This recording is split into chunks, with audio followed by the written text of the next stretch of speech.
예수 그리스도를 믿으면 상상도 할 수 없는 좋은 일들이 생깁니다. 어떤 일들이 일어날까요? 무엇보다 우리는 창조주 하나님을 우리의 아버지로 모실 수 있게 됩니다. 예수 그리스도 그 십자가의 은혜와 공로로 우리의 모든 죄를 용서받고 구원받습니다. 하나님의 나라를 얻게 됩니다. 저 천국에서 영생을 누릴 뿐 아니라 우리가 이 땅에서 사는 동안도 살아계신 하나님과 동행하며 세상을 능히 이기는 복된 인생을 살아가게 됩니다. 여러분 믿습니까? 하지만 여러분, 안타깝게도 동시에 믿음은 우리에게 고난을 가져다 줍니다. 왜 그렇습니까? 우리가 믿음으로 살아가는 그 길은 지금 내 손에 쥐고 있는 것들, 내가 얻고 싶은 것들을 다 챙기면서는 절대로 걸어갈 수가 없는 길이기 때문입니다. 믿음으로 걸어가는 그 길은 세상 사람들의 갈채를 받으며 나아갈 수 있는 길이 아니기 때문입니다. 어느 날 주님께서 베드로를 찾아오셨습니다. 누가복음 5장 10절 11절입니다. 세베대 아들로서 시몬의 동업자인 야고보와 요한도 놀랐습니다. 예수께서 시몬에게 이르시되 무서워하지 말라. 이제 후로는 네가 사람을 취하리라 하시니 그들이 베드를 육지에 대고 모든 것을 버려두고 예수를 따르니라. 태생부터 어부였던 사람들입니다. 그러나 밤이 새도록 고기를 한 마리도 잡지 못했습니다. 그런 그들에게 주님이 말씀하셨습니다. 깊은 데로 가서 그물을 내려 고기를 잡으라. 어떤 일이 벌어졌습니까? 고기를 잡은 것이 너무나 많아서 그물이 찢어졌습니다. 그리고 자신들의 배로는 도저히 다 옮겨 실을 수가 없어서 근처에 있는 모든 배들을 다 불렀습니다. 완전히 대박 사건이 난 것이지요. 그렇지만 이 믿을 수 없는 광경 앞에서 베드로, 야고보, 요한은 너무나 놀랐고 너무나 두려웠습니다. 이 모습을 보고 주님께서 그들에게 말씀하셨습니다. 나를 따르라. 그러니까 이들이 어떻게 합니까? 자신들이 잡은 그 수많은 물고기들을 다 버리고, 아니 그뿐 아니라 자신들의 생명과 같은 생업인 배까지도 다 버리고 그들이 주님을 쫓아 따른 것입니다. 여러분, 도대체 어떻게 된 일입니까? 왜 그들은 자신들이 가진 모든 소유를 다 버리고 주님을 따라갔을까요? 이렇게 많은 물고기를 잡을 수 있도록 할 수 있는 분이라면 우리가 정말로 큰 부자가 될 수 있겠구나, 이런 마음이 들었기 때문일까요? 아니요, 그렇지 않습니다. 베드로가 처음 주님을 만났을 때 한 행동은 무엇이었습니까? 누가복음 5장 8절입니다. 시몬 베드로가 이를 보고 예수의 무릎 아래에 엎드려 이르되 주여 나를 떠나소서 나는 죄인이로소이다 하니. 베드로는 주님을 만나자마자 즉시 고개를 숙이고 조아리며 엎드렸습니다. 그리고 가슴을 치며 외쳤습니다. 주여 나를 떠나소서, 나는 죄인입니다. 밤새 아무것도 잡지 못한 자신에게 많은 물고기를 잡게 해준 바로 그분에게 베드로는 전혀 의외의 요청을 하고 있었습니다.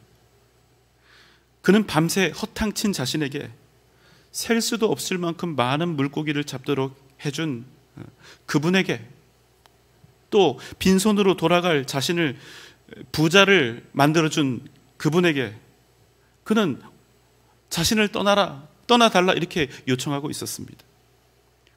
사실 여러분, 상식선에서 생각하면 어떤 말을 해야 할까요? 선생님 어서 오십시오. 왜 이제야 오셨습니까? 선생님이 어젯밤에 오셨다면 제가 어젯밤 허탕도 치지 않고 아주 큰 부자가 되었을 겁니다. 그런데 지금 베드로는 오히려 주님을 향해서 자신을 떠나시라 이렇게 요청하고 있었던 것입니다. 여러분, 그 이유가 무엇입니까? 사실은 여러분 자신에게 찾아온 일생일대의 기회 같은 그런 분이 아닙니까? 이 사람만 붙잡으면 앞으로 어부 인생에 대로가 열리는 것이 아닙니까? 그러나 베드로의 고백은 전혀 다르게 외쳐지고 있습니다. 주님, 저는 죄인입니다. 저는 감히 당신 앞에 설 수 있는 사람이 아닙니다. 주여, 나를 떠나소서. 여러분, 만약 베드로가 지금 만난 분이 주님이 아니었다면, 그래서 그의 인생의 목적이 여전히 더 많은 물고기를 잡는 일에 있었다면, 그는 결코 그 사람에게 자신을 떠나라 이렇게 청하지 않았을 것입니다. 하지만 여러분, 지금 베드로를 찾아오신 분은 누구이십니까? 물고기 잡던 베드로의 인생을 바꾸시고 그를 세상의 사람이 아니라 오직 믿음의 사람으로 다시 거듭나게 하실 살아계신 하나님의 아들 예수 그리스도였다는 사실입니다. 주님께서 그에게 말씀하셨습니다. 두려워하지 말라. 무서워하지 말라. 이제 후로는 내가 사람을 취하리라. 이 말씀을 들은 베드로, 야고보, 요한은 어떻게 했습니까? 자신들이 가지고 있던 모든 것들을 다 버려두고 주님을 따른 것입니다. 그들뿐 아닙니다. 세관에 앉아있던 마태도, 갈릴리 가던 길에 만났던 빌립도, 다른 제자들도 나를 따르라 하신 주님의 부르심에 자신의 손에 들고 있던 모든 것들을 다 버려두고 주님을 따랐습니다. 사랑하는 여러분, 믿음의 길은 무엇입니까?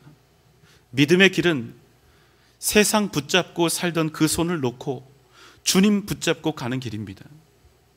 세상 의지하며 살던 인생의 방향을 완전히 틀어서 주님만을 바라고 구하며 살아가는 길입니다. 그래서 믿음의 길은 그 무엇보다 먼저 세상을 쥔 그 손을 놓아야 합니다.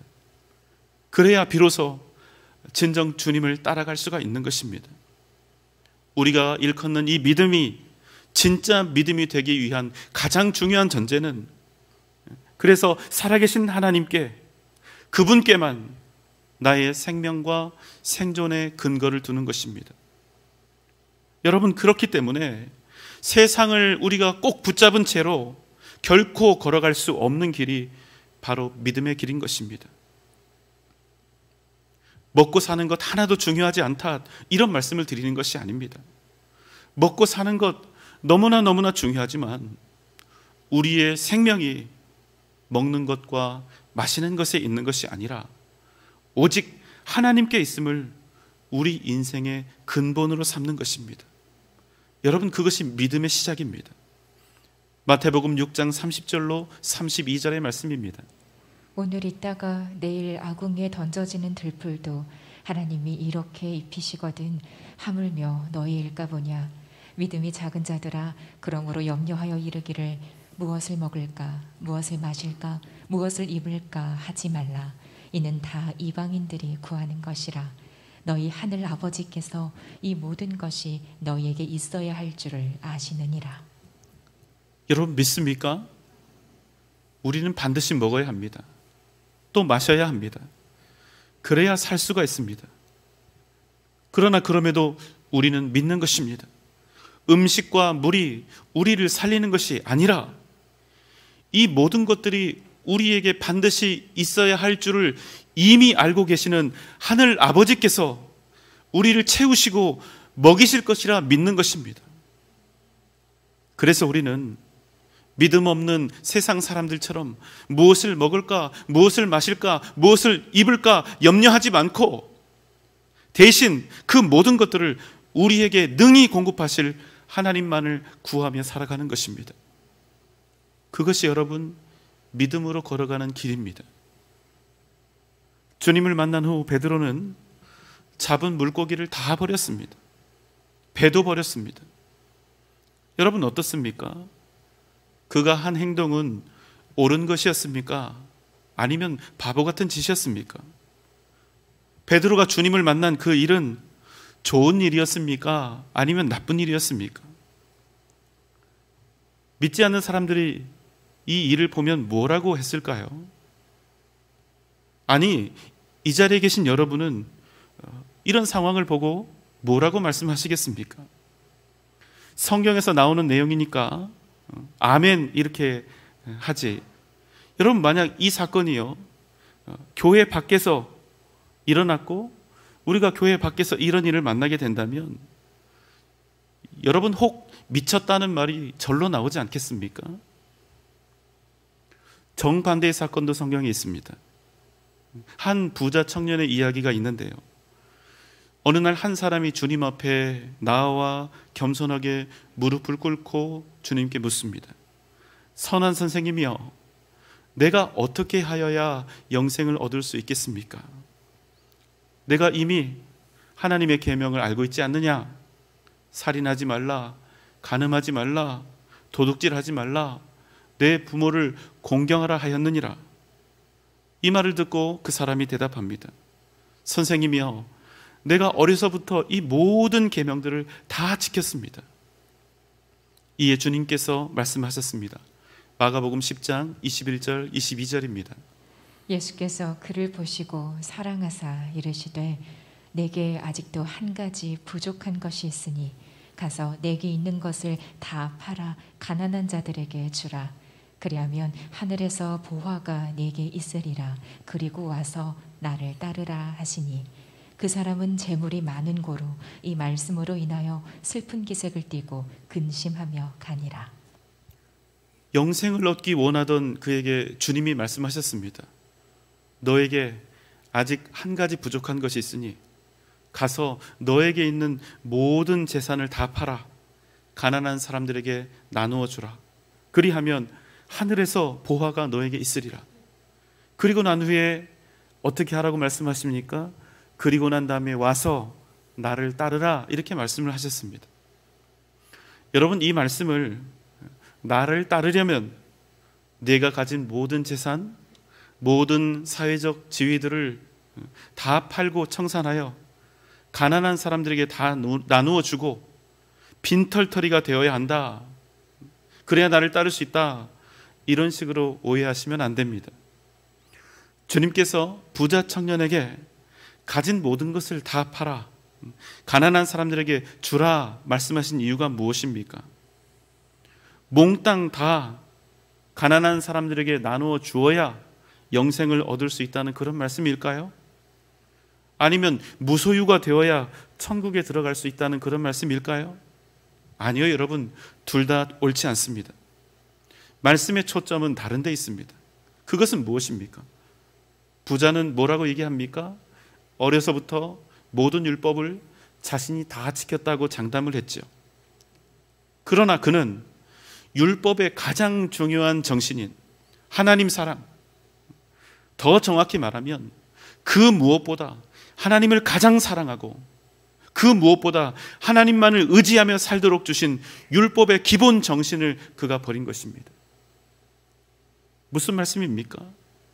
그는 마치 자신의 평생 소원이 온전한 믿음의 사람이 되어서 하나님 나라에 들어가고 영생을 얻는 것처럼 그렇게 공언을 했지만 사실 그 인생의 목적은 하나님의 나라가 아니라 여전히 세상 재물에 있었던 것입니다. 그래서 이 청년이 어떻게 합니까? 마가복음 10장 22절입니다. 그 사람은 재물이 많은 고로 이 말씀으로 인하여 슬픈 기색을 띠고 근심하며 가니라. 이 부자 청년은 주님을 결코 따를 수가 없었습니다. 슬픔에 잠긴 채 근심하며 주님을 떠나갔습니다. 왜요? 오늘 말씀에서는 그 이유가 뭐라고 얘기하십니까? 그가 부자였기 때문에, 그가 재물이 많았기 때문에. 여러분, 놀랍지 않습니까? 왜 그렇죠? 이게 말이 안 되기 때문입니다. 보이지 않는 하나님을 믿는 일은 바보짓이라 여겼기 때문에, 신앙은 비이성적이고 의존적이기 때문에, 여러분 차라리 이런 이유였다면 그럴 수도 있겠다 이렇게 하겠죠. 그런데 그 이유가 지금 뭐라고 합니까? 그가 돈이 많아서, 그가 부자여서, 그가 영생을 포기하고 하나님 나라를 버려둔 채 주님을 떠나갔다는 사실입니다. 돈을 쥐고 있는 그 손을, 세상을 쥐고 있는 그 손을 도저히 그가 놓을 수가 없어서 그가 결국 주님을 버리고 포기했다는 말씀입니다. 결국 이 청년은 한 가지는 분명히 지켰습니다. 무엇을 지켰을까요? 자신의 재물을 지킨 것입니다. 제가 대조가 되는 두 사람을 여러분에게 소개해드렸습니다. 베드로는 주님을 따르기 위해 자신이 가진 모든 것들을 초계와 같이 버렸습니다. 하지만 부자 청년은 자신의 재물을 지키기 위해 주님을 떠나갔습니다.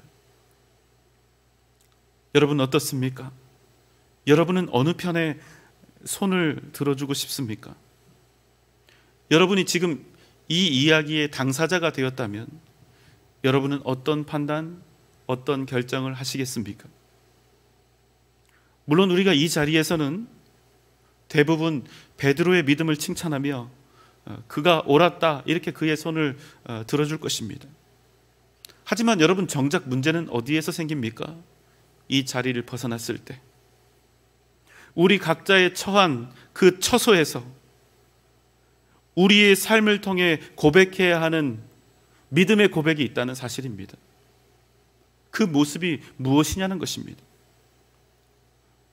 여러분, 왜 주님은 부자 청년에게 그의 재물을 다 팔아 가난한 자들에게 나누어 준 후에야 당신을 따르라 말씀하셨을까요?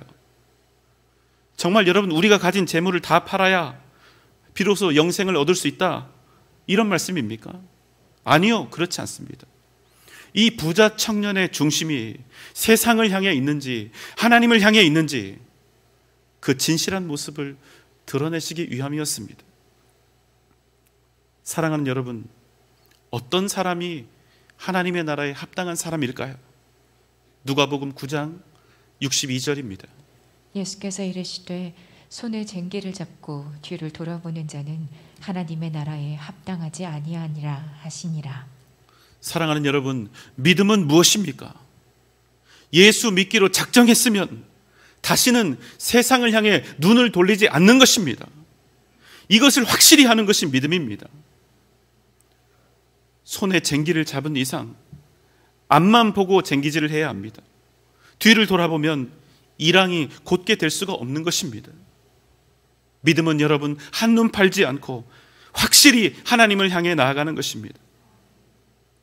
이 세상 재물도 좋고 친구도 좋고 높은 사회적인 지위도 좋고 여행도 좋고 즐겁게 사는 삶도 좋지만 그런 것들 때문에 영원한 하나님 나라의 무한한 영광을 놓치지 않는 이 결연한 의지와 결단이 바로 믿음인 것입니다. 하지만 문제는 무엇입니까?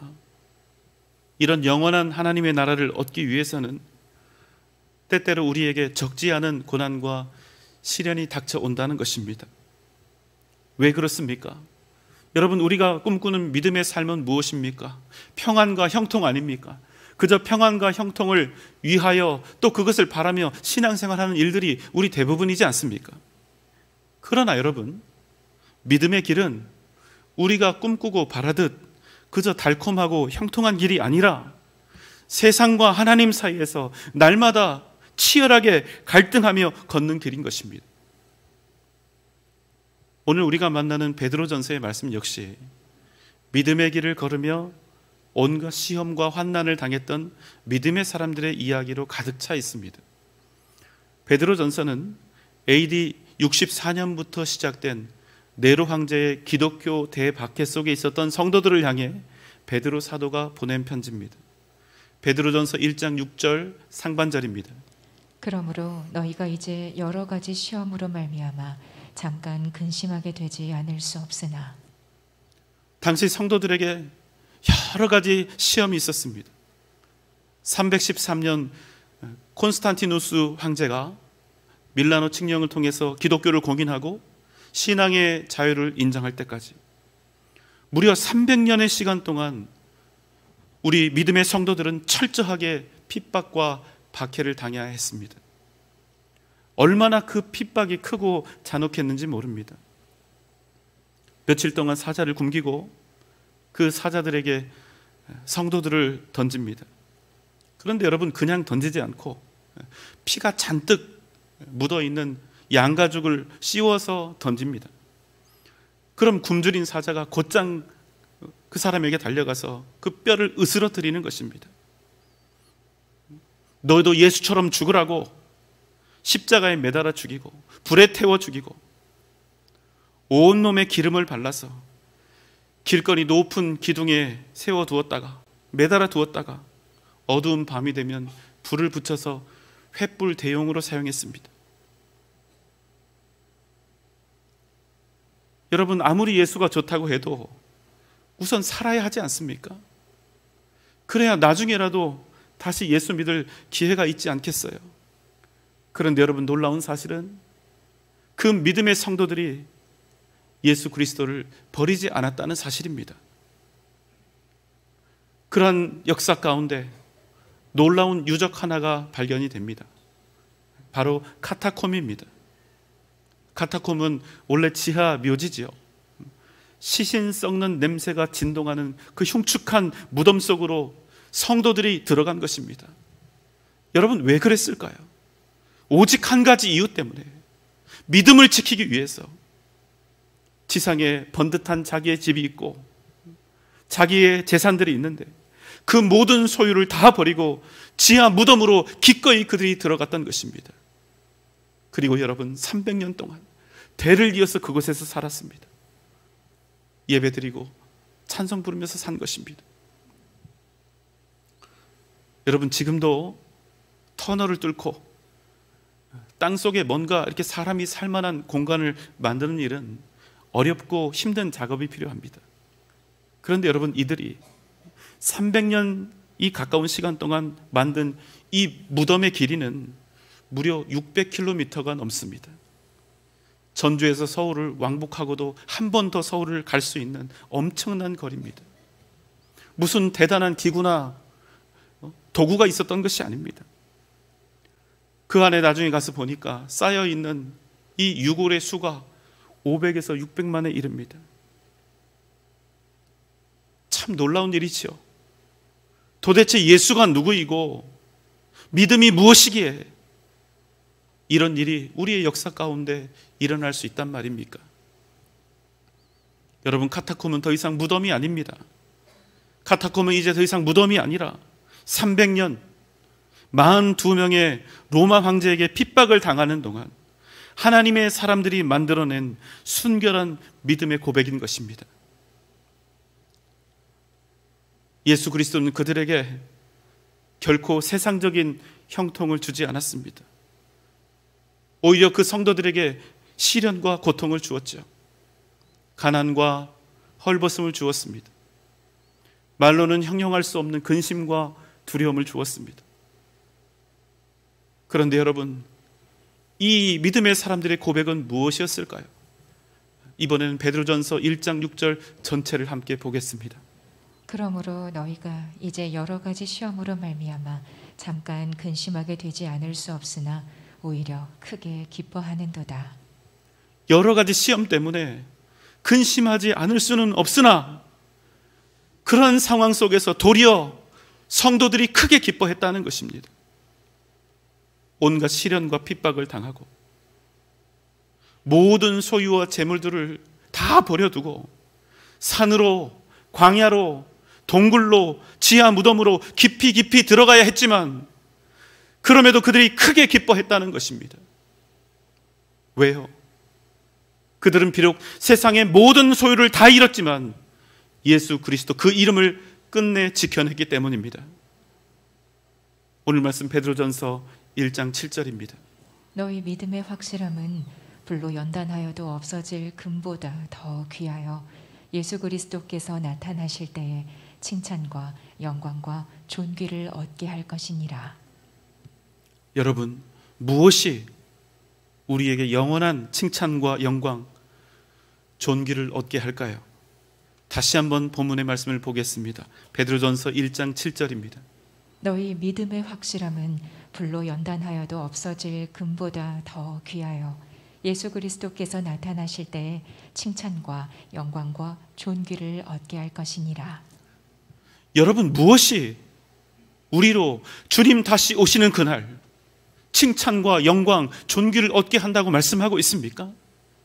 너희 믿음의 확실함, 우리 믿음의 확실한 믿음, 세상과 하나님 사이에서 우물쭈물하거나 머뭇머뭇하지 않고 하나님께 그 마음을 완전히 확정해버린 그 마음, 그 믿음이 우리의 인생을 달라지게 하고 변화시켜 간다는 사실입니다. 그 믿음은 여러분 어떤 가치를 가지고 있습니까? 확실한 믿음은 불로 연단하여도 없어져 버릴 금보다 귀하다 말씀하죠. 지금도 그렇지만 어느 시대에나 금은 최고의 가치를 지니고 있는 것 아닙니까? 그러나 아무리 비싸고 큰 금덩어리를 할지라도 결국에는 사라져 버릴 것에 지나지 않다는 것입니다. 그러나 확실한 믿음은 어떻다고 합니까? 어떤 세상의 연단을 받아도, 어떤 고난과 역경을 당한다 해도 결코 없어지지 않을 영원한 가치를 지닌다는 것입니다. 그래서 우리 주님께서 우리에게 당신을 나타내시는 그날, 그 누구도 빼앗아 갈 수 없는 칭찬과 영광, 존귀를 얻게 된다는 것입니다. 여러분, 우리는 그날을 사모하며 기다리는 것입니다. 여러분, 잊지 마십시오. 확실한 믿음에는 반드시 열매가 있습니다. 확실한 믿음에는 반드시 하나님의 능력이 나타납니다. 이 세상 그 무엇으로도 연단하여도 결코 없어지지 않을 영원한 결실을 반드시 맺게 하신다는 것입니다. 그저 잠시 머무르다 떠날 이 세상의 일시적인 칭찬이나 갈채가 아닌 살아계신 하나님으로부터 받을 영원한 영광과 존귀인 것입니다. 여호수아 24장 15절입니다. 만일 여호와를 섬기는 것이 너희에게 좋지 않게 보이거든 너희 조상들이 강 저쪽에서 섬기던 신들이든지 또는 너희가 거주하는 땅에 있는 아모리 족속의 신들이든지 너희가 섬길 자를 오늘 택하라. 오직 나와 내 집은 여호와를 섬기겠노라. 너희가 섬길 자를 오늘 택하라. 오직 나와 내 집은 여호와를 섬기겠노라. 사랑하는 여러분, 믿으려면 확실하게 믿으십시오. 계산하지 말고, 머리 쓰지 말고, 단호하게 타협함 없이 믿으십시오. 세상과 하나님 사이에서 갈팡질팡하지 마시고 오직 주님만을 의지하십시오. 살아도 믿음으로, 죽더라도 믿음으로, 이 확실한 믿음으로 여러분이 처한 그 상황과 환경 앞에 담대히 서십시오. 어떤 상황 속에 있다 할지라도 우리가 주님 뜻 안에 있으면 반드시 세상은 변화될 것입니다. 만약 그 상황이, 세상이 변화되지 않는다면 하나님께서는 그 모든 것들을 능히 이길 힘을, 능력을 우리에게 반드시 공급해 주실 것입니다. 물론 확실하지 않은 믿음도 있습니다. 세상도 손에 쥐고 주님의 손도 잡고 나름 똑똑하고 야무진 그런 길도 있을 것입니다. 하지만 여러분, 그렇게 살면 안 됩니다. 우리는 반드시 우리가 나아가야 할 길을 확실하게 선택해야 하는 것입니다. 우리는 환경과 상황에 굴복하며 살아가는 세상적인 크리스천이 될 수도 있고 반대로 세상을 이기는 크리스천이 될 수도 있기 때문입니다. 여러분, 믿음 생활을 쉽게 하려는 그런 사람에게는 절대로 위대한 믿음의 역사, 위대한 믿음의 열매가 나타나지 않습니다. 편리하게 믿으려 하는 사람에게는 결코 하나님의 능력이 나타나지 않습니다. 사랑하는 여러분, 확실하게 믿으십시오. 믿으시려거든 확실하게 믿으십시오. 그럼 여러분을 통하여 하나님의 위대한 역사가 반드시 나타나게 될 줄 믿습니다. 오직 믿음으로 승리하는 복된 여러분 되시기를 주님의 이름으로 축원합니다.